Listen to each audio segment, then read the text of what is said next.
আসসালামু আলাইকুম সুপ্রিয় বন্ধুগণ, ইলেকট্রো আইডিয়া চ্যানেলের পক্ষ থেকে আপনাদের সবাইকে স্বাগতম।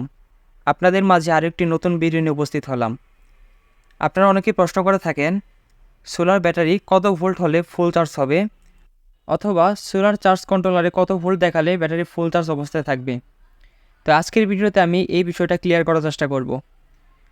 তো আমি আমার বাসায় 100 ওয়াট জেনেটিক প্যানেলের সাথে 30 ampere battery solar set up করেছি। প্রথমে আমি কন্ট্রোলারগুলোর সমস্ত সেটিং আপনাদের মাঝে দেখিয়ে দিচ্ছি। এখানে আমি হাই কাট 13.7 ভোল্টে সেট করে দিয়েছি। তো আমাদের এই হাই কাটটা বলতে বোঝায় ব্যাটারি কত ভোল্টে গিয়ে এটা ফ্লোটিং ভোল্টে চার্জ গ্রহণ করবে সেই ভোল্টেজটা। আমি 13.7 ভোল্টে সেট করে দিয়েছি। এর অর্থ হচ্ছে ব্যাটারির ভোল্টেজ আর 13.7 ভোল্টের উপর উঠবে না। তো আপনাদের বাসায় যাদের লেড অ্যাসিড ব্যাটারি রয়েছে, এই লেড অ্যাসিড ব্যাটারির ক্ষেত্রে ফ্লোটিং চার্জিং হচ্ছে 13.7 বা 8 ভোল্ট। এই মুহূর্তে আমার ব্যাটারিটি ফুল চার্জ অবস্থায় রয়েছে। আমাদের প্যানেল থেকে দেখতে পাচ্ছেন 22.17 ভোল্টের মতো আসতেছে এবং ব্যাটারিতে 0 ওয়াট পরিমাণ যাচ্ছে, অর্থাৎ আমাদের ব্যাটারিটা এখন ফুল চার্জ অবস্থায় রয়েছে। আমি একটু কন্ট্রোলার আপনাদেরকে দেখাই। কন্ট্রোলারে 13.7 ভোল্টে কাট করে রেখেছে। আমি এই মুহূর্তে আমার বাসার লাইটটি চালু করে দিলাম।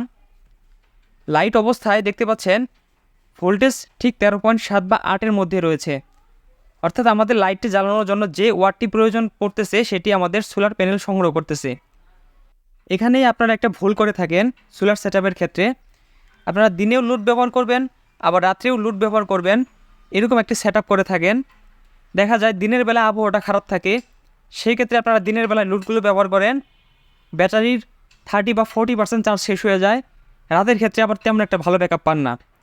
তো অবশ্যই আপনারা সেটআপের ক্ষেত্রে সব কিছুই ক্যালকুলেশন করে সেটআপগুলো করবেন, যে দিনে যদি ওয়েদার খারাপ থাকে তবে লোডের পরিমাণ কমিয়ে দিবেন। যেমন আমার 100 ওয়াট জেনেটিক প্যানেল থেকে এই মুহূর্তে মাত্র 10 ওয়াট পরিমাণ আসতেছে, এর বেশি আর এখান থেকে আউটপুট আসতেছে না, কারণ আজকের ওয়েদারটা খারাপ। শুধুমাত্র এই একটি লাইট ব্যবহার করা যাবে আজকের ওয়েদার অনুযায়ী। দেখতে পাচ্ছেন আমি একটি লাইট চালানো সত্ত্বেও ব্যাটারির উপর কোনো প্রেশারই পড়লো না। এবার আমি আমার ফ্যানটিকে নিয়ে যাব ওই রুমে। চলেন দেখা যাক ফ্যানটি চালালে ব্যাটারির উপর কোনো প্রেশার দেয় কিনা আজকের ওয়েদার অনুযায়ী। আমি ফ্যানটিকে ভিডিওর সুবিধার্থে এখানে রাখলাম। এবার আমি ফ্যানটিকে 1 স্পিডে চালিয়ে দেখব।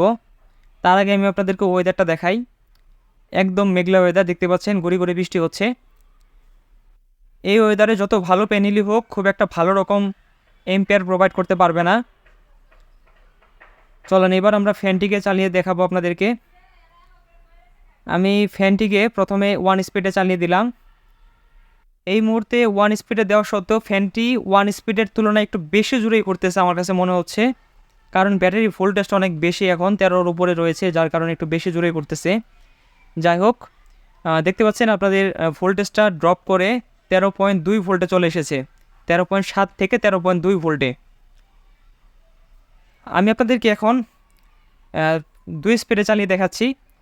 যখন 2 স্পিডে দিলাম তখন ভোল্টেজটা আরও ড্রপ করে 13 ভোল্টে চলে এসেছে। আমরা একটু পাওয়ার অ্যানালাইজার মিটারটিতে লক্ষ্য করি। আমাদের প্যানেল থেকে ম্যাক্সিমাম আউটপুট আসতেছে 9 ওয়াট, কিন্তু আমাদের ফ্যানটি চালানোর জন্য প্রায় 14 বা 13 ওয়াট পরিমাণ প্রয়োজন হইতেছে। এখানে প্রায় 4 থেকে 5 ওয়াট পরিমাণ ঘাটতি রয়েছে।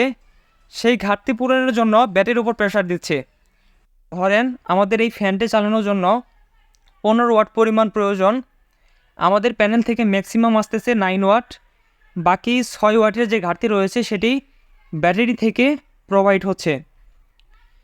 তো একটি বিষয় আপনাদেরকে জানিয়ে রাখি, আপনারা দিনের বেলা যখন লোডগুলো ব্যবহার করবেন তখন ব্যাটারি ভোল্টেজ অবশ্যই দেখবেন 13.7 ভোল্টে কাট করে আছে কি না। যদি 13.7 ভোল্টে কাট করে থাকে তবে আপনারা লোডগুলো ব্যবহার করবেন। লোডগুলো চালিয়ে দেওয়ার পর যদি দেখেন যে ভোল্টেজ ড্রপ করে 13.5-এর নিচে চলে এসেছে, সেই ক্ষেত্রে লোডের পরিমাণ কমিয়ে দিবেন। এতে করে আপনাদের সিস্টেমটি খুবই ভালো থাকবে, খুবই টেকসই হবে। আমার সিস্টেমটি আমি প্রায় 2 বছরের বেশি সময় হবে লাগিয়েছি, এখন পর্যন্ত কোনো সমস্যা পাইনি।